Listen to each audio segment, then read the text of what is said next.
Most Dragon Ball fans talk about Vegeta when they discuss character development, and that's fair. Vegeta changes a lot throughout the series. But if we're talking about who changed the most, the answer might actually be Piccolo. Because Piccolo didn't just become a better person, he became the complete opposite of who he once was. And that's what makes his journey one of the greatest redemption stories in anime. When Piccolo first appeared, he wasn't a hero. He wasn't a mentor. He wasn't someone you could trust. He was born from hatred. Literally. As the reincarnation of Demon King Piccolo, his entire purpose was revenge. His goal was simple: destroy Goku, take over the world, and continue the legacy of fear left behind by his predecessor. At that point, nobody would have imagined Piccolo becoming one of Earth's greatest defenders, not even Piccolo himself. Then, something unexpected happened. Raditz arrived. For the first time, Piccolo faced a threat bigger than his hatred, a threat that forced him and Goku to fight side by side, even though they were enemies, even though they hated each other. That alliance changed everything, because it planted the first seed of change inside Piccolo, the idea that there might be something more important than revenge. But the real turning point wasn't Goku, it was Gohan. When Piccolo took Gohan into the wilderness, he didn't do it out of kindness. He saw potential, a weapon, someone who could help defeat the Saiyans. At least that's what he told himself. But over time, something changed.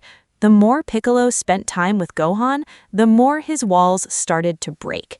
For the first time, he wasn't interacting with someone through fear or hatred. He was teaching, protecting, guiding, and without realizing it, he began to care. This was completely new for Piccolo. His entire life had been built around anger. Now he was experiencing something else: connection, responsibility, even affection. And that terrified him more than any enemy, because caring about someone means you can lose them. Then came one of the most emotional moments in Dragon Ball Z, the Saiyan invasion. When Nappa attacked Gohan, Piccolo had a choice: protect himself or protect the child he once viewed as a tool, and he chose Gohan, without hesitation, giving his own life to save him. Think about how incredible that moment is. The same character who was introduced as a villain willing to destroy the world died protecting a child, not because he had to, because he wanted to. That wasn't just growth, that was transformation. And what's remarkable is that Piccolo never stopped changing. After being revived, he continued to evolve.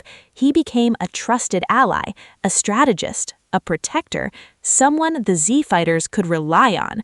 But perhaps most importantly, he became family. As the years passed, Piccolo's relationship with Gohan only grew stronger. Many fans even joke that Piccolo was more of a father to Gohan than Goku. And while that's often exaggerated for humor, there's a reason the joke exists. Piccolo was there, training him, supporting him, helping him grow, again and again. What's fascinating about Piccolo is that he never lost his identity. He didn't suddenly become cheerful. He didn't become soft. He remained serious, disciplined, reserved. But his motivations completely changed. Instead of fighting for revenge, he fought to protect. Instead of seeking destruction, he sought peace. Instead of isolating himself, he chose connection. That's why Piccolo's story resonates so strongly, because real growth doesn't mean becoming a different person overnight. It means choosing a different path, over and over again, even when it's difficult, even when nobody expects it. By the time we see Piccolo in later Dragon Ball stories, he's almost unrecognizable compared to the villain he once was. Not because his power changed, because his heart did. And that's why Piccolo may have changed more than anyone else in Dragon Ball. Not Vegeta, not Gohan, not even Goku. Piccolo went from a symbol of hatred to one of the most respected heroes in the entire franchise. And maybe that's the most inspiring thing about his story. If someone born with hatred can learn compassion, if someone obsessed with revenge can learn to protect others, then change is possible for anyone. And that's why Piccolo's journey remains one of Dragon Ball's greatest stories.